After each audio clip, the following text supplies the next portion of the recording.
piquer le jour, onduler la nuit. Tout un art que maîtrise la belle Daniela, infirmière le jour et crazy girl la nuit. Une vie bien remplie qu'elle met en scène sur Instagram, et raconte dans la nouvelle édition du magazine Closer pourquoi ne choisir qu'un métier quand on peut faire les deux. La jeune et jolie Daniela n'a pas eu besoin de trancher entre ses deux passions, elle est infirmière le jour, et danseuse du Crazy Horse la nuit. Sur la scène du célèbre cabaret parisien, elle se fait appeler Tina Tobago.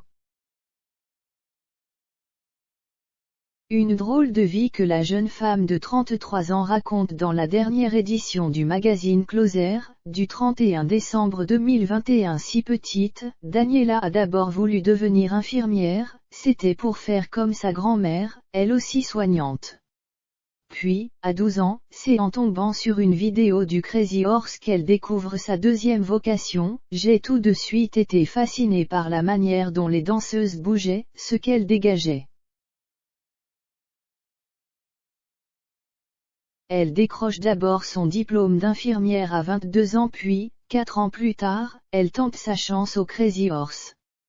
La souplesse et la danse, elle maîtrise déjà grâce à ses longues années de pratique de gymnastique rythmique, durant lesquelles elle a tout de même décroché le titre de vice-championne de France. Mais il lui faut également les mensurations exigées pour les danseuses du cabaret, mesurées entre 1,68 m et 1,73 m, avec les 2/3 du corps en longueur de jambe et 21 cm entre les pointes des seins.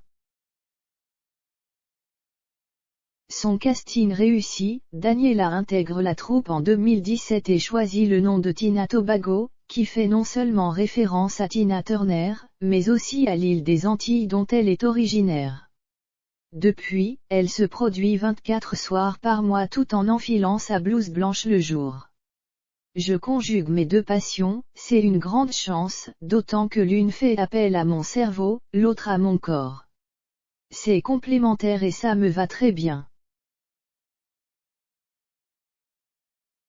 Mais sur son compte Instagram bien fourni, elle pose davantage en lingerie fine qu'en tenue d'infirmière. Lorsque la pandémie de Covid-19 a surgi, elle n'a pas hésité à ranger, provisoirement, son costume de Crazy Girl pour venir en renfort dans un service de réanimation.